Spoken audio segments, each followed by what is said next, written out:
bias. I am Nick Wright, and I do not like the Golden State Warriors. But I used to. What happened? So, halfway through their first championship season, this is before you and I knew each other, I was working in Houston, I love basketball so much that I just appreciated the majesty of it. I'm like, they've broken the math of basketball. They pass to the open man, they cut to the basket, they shoot threes, they play great defense. They're playing a style I've never seen anyone play, and it was breathtaking. And even though, like, that wasn't the team I rooted for, grew up rooting for, It was magic. it was magical. And then some things started to happen. They win the title, and Draymond at the rally says, Cavs suck, LeBron sucks. I'm like, okay, that's fine, you're happy, we can deal with that.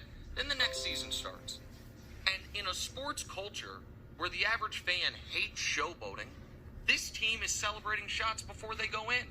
This team is rubbing it in your face unlike any team I'd ever seen, and no one seems to mind. This team is celebrating shots before they go in. This team is rubbing it in your face unlike any team I'd ever seen, and no one seems to mind. So I rub my chin a little bit. I'm like, all right, well, that ain't great. Then Draymond becomes an unabashed genital kicker and slapper. Not a huge fan of that. And then you guys have had nothing, Golden State, nothing but great press, nothing but wins. And the moment it starts to turn a little bit, you call LeBron James a crybaby. Maurice Spates tweets out the baby bottle. Klay Thompson says the greatest player of his generation was all in his feelings. Steph has a bad moment, gets thrown out of the game and whips a mouthpiece at a fan. Nobody seems to mind. His wife, the MVP's wife, accuses the league of being rigged. You then lose. You choke away your season, your greatest season ever. And so you don't say, you know what? Let's go do the trilogy. Let's go back, Cavs, Warriors, Part 3 next year. No, you take what you think is going to be the easy way out. You say, hey, let's go get Kevin Durant. And the unbelievable arrogance associated with the owner saying they're light years ahead. In fact, we can play the clip after game 1 of the season where they got embarrassed at home. By the way, Golden State was 50-3. This is a funny collection of cats. Like, we're doing it organically. Well, I mean, listen, organic can mean a bunch of different things. Like, in the scientific community, it means carbon-based. You go to Whole Foods, it just means, like, no antibiotics with the like food. $100. Right. Typically, organically would mean, like, homegrown, I guess, is what it means in sports. The Warriors are a lot of things. Organically built. It's not one of them.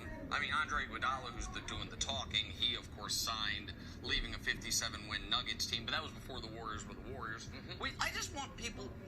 The Warriors are now they deserve credit for so many things. But the idea that we have recreated history on how this happened, can we just remind everyone, how do they have Steph Curry on $11 million a year? How do they have a superstar future MVP on $11 million a year? Because the guy had bad ankles. They got him to a discount, which helped them set everything in place. Then how else did everything happen? Well, a new TV deal, which allows for a cap spike, and the NBA doesn't. The NBA PA says we're not going to do smoothing. It's going to be 1 year of a cap spike. What happens the year leading into the cap spike?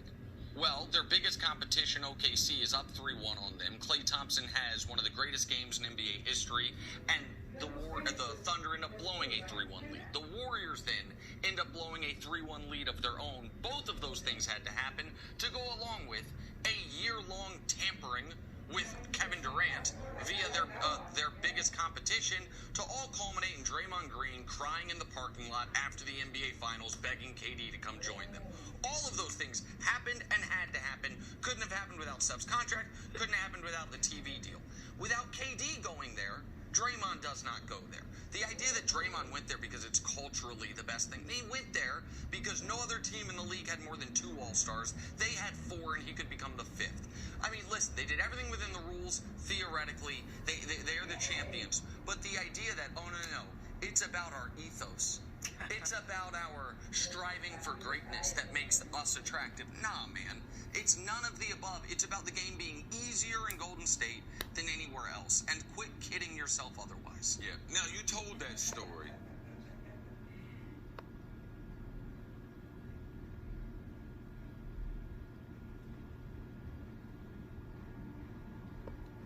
system they want. They did have an organically grown team, which, by the way, was not hated. It was becoming the most popular team in the league. Everyone seems to understand, by the way, Kevin Durant seems to understand that everything changed when he went there. And the denialism otherwise, it's just ahistorical. Like, this team was not, and one last point on them playing the right way. There is forget the winning. There's a brand of the Warriors, antagonistic, front-running, whining to the refs, they led the entire league in ejections last year by a mile. That rubs people the wrong way. The way game one of the finals, if we remember, of course we remember the JR, LeBron's great game. But how about Draymond? After playing terribly, Draymond doing the pom-pom thing to Kendrick Perkins, Steph laughing and giggling when with the final minute of overtime in LeBron's face. Like, that rubs people the wrong way. That's not about playing basketball. We were talking about playing the right, because I should have said the way they move the basketball. Yeah. They lead the NBA in touches and passes. And assists every year. So it is amazing to be able to see that, especially with talented players sharing the wealth and sharing on the offensive end of the court. And they're one of the top 3 defensive teams. So how they do basketball that wise, I didn't explain that part. That part technique, right there. You know about technique. Yes. But they can do it. You said it, Nick. They've done it technically the right way, by the book. What they've done has been allowable by NBA rules. But just because you can do something doesn't mean you should do something. So is what the Warriors are doing, and KD and all these guys, is it ruining NBA basketball? I won't say ruining, but it's not good. So I'm not giving you yes or no, but I don't think it's good for it. I don't think it's good that one team has 5 All-Stars, no other team has more than 2. There's no team with 3 All-Stars, no team with 4 All-Stars. There's one team with 5. The guy talking, Andre Iguodala, Finals MVP, not even included amongst that group. Like, they've got 5 starting All-Stars and a Finals MVP coming off the bench. Like, I don't think it's good. I don't think it's good going into the league, going into a season, when the intrigue is about next offseason. I happen to not believe that's good, and so I don't think it's ruining. Ruining's too strong of a word, but no, I don't like it, and I certainly don't like it even more. No, the ruining part is not true, because the NBA right now is as popular as it's ever been. From a branding standpoint, from a viewership standpoint, from clicks daily, Instagram, Twitter, if you look at all those things, if you look at our show, all right, in the month where we didn't have anything but NBA in the offseason, all right, we did well. So it's doing well for the brand. It's growing basketball. It's not what we prefer to see, but one thing that I've said, and about LeBron, I said this to Nick recently, was what the Warriors have done, it brought out the best in LeBron James. Okay. And he's the best player in the world. So you can say it hurt basketball overall. Is who can win a championship? Yes, and it's only going to last for a certain period of time. And maybe that's part of it, and I just need to readjust my eye, because in the last 2 NBA Finals, LeBron's averaged 34, 10, and 10. 34, 10, and 10, the last 2 finals, and he's 1 and 8. And in NBA history, that's never been able to be the case. It's always been, if you have the best player in the world at the peak of his powers, if you're not the champion, it's going 7 games. It's going, and so it's just so different from what I'm used to seeing as far as and it's so different than the NFL. This is the greatest collection of talent in modern NBA history. Listen, how will history remember this Warriors team? This is the greatest collection of talent in modern NBA history. Listen, how will history remember this Warriors team? This is the greatest collection of talent in modern NBA history. You have Steph and KD, who are already 2 of the 25 best players in the history of basketball, and not done yet, and climbing, and could crack that hollowed top 15, maybe even the top 10. You have Clay, who is a top 3 shooter in the history of the game, and I would argue a top 3 heat check guy that I've ever seen. Like, as far as his ability to catch fire and be unstoppable. To go along with, now we're on their 4th guy, Draymond Green, who is one of the best defenders of his era and one of the most versatile guys of his era.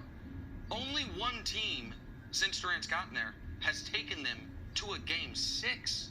They've won every series in 4 or 5. So history will, assuming this year goes the way we think it will, history will remember this run as dominant a stretch of time as any team has ever had, as dominant of as Shaq and Kobe's Lakers, as dominant of what Jordan did in either three-peat, as dominant as what we saw from Russell's Celtics. They obviously did over a longer period of time. But in this stretch of time, we've never seen this much talent and this much winning done. That's, to me, how history will remember this Warriors team. Pretending they're smarter than everyone in the world. When they beat Warriors, pretending they're smarter than everyone in the world. When they were going into a season going to play David Lee over Draymond Green. They got lucky that David Lee got hurt, and they figured it out. The reason they can acquire all this talent is because Steph Curry hurts his ankles, so they get him for $11 million a year instead of $20 million a year. You didn't earn that. You got fortunate on that. And then you bring in, after you choke away what's supposed to be the greatest season ever, you bring in Kevin Durant. They didn't need Kevin Durant. They just needed Kevin Durant to not be on the Thunder. He could be their valet and they're okay. and the way they carry themselves with this, no one ever believed. Everyone always believed in y'all. Isn't nobody ever believed in you? Of course, y'all are the big bad favorites. And then I understand injuries are part of sports, but damn, there's a lucky ass team. The year they won the title, the year they won the title, they didn't play a starting point guard. This year, they cheap shot Kawhi out of the playoffs. Nurkic is injured. Against the Jazz, George Hill is injured. They have played 2 series in the 3 years against teams at full strength. The Thunder, who damn near beat them, and the Cavs, who did beat them. So they just irked me, man.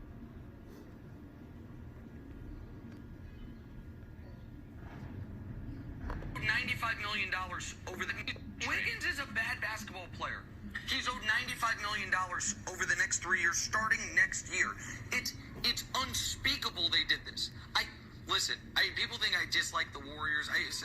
There's things they've done that have irritated me. But going into this year, I said I thought they could be the 6th seed. I thought that if Clay came back at the end of the season, they could be dangerous. And that starting next year...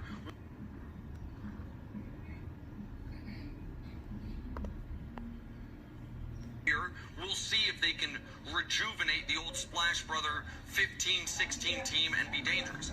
It's over for them now. We will never see Steph in another NBA Finals, ever. They have no path forward. Draymond's 30. Clay's 30. Steph's about to be 32 when he takes the court again in mid-March, one would assume. They are Draymond, Wiggins, Clay, and Steph. Next year, $128 million for the cap. Cap's $115. They have no way to get better now. And you can say, oh, well, now they have their top 5 pick. If Minnesota's terrible next year, a good pick there. Man, young players do not help you in the playoffs, unless you're the Raptors. The last young player to make a big impact in the NBA Finals prior to the Raptors was Kawhi 7 years ago. I can't believe Bob Myers did this. I just can't. I'm shocked that they went this route instead of what you're saying. Take your own pick, pair it with your best asset that you actually might move, and try to get someone that can help you. I would have loved to see Steph Curry's live reaction to this because he now has to go play with Andrew Wiggins. Other guys have 2 or more. Does LeBron know how much you like him? No. Hold on. Does LeBron know that you're obsessed with him? I'm just curious. Okay, so Jenna, this is now the first real fracture in our relationship. Oh. So I would like, because I feel like you are speaking like for some of the audience here, and so now I would like to address them via you. Okay, go ahead. I talk about sports for a living.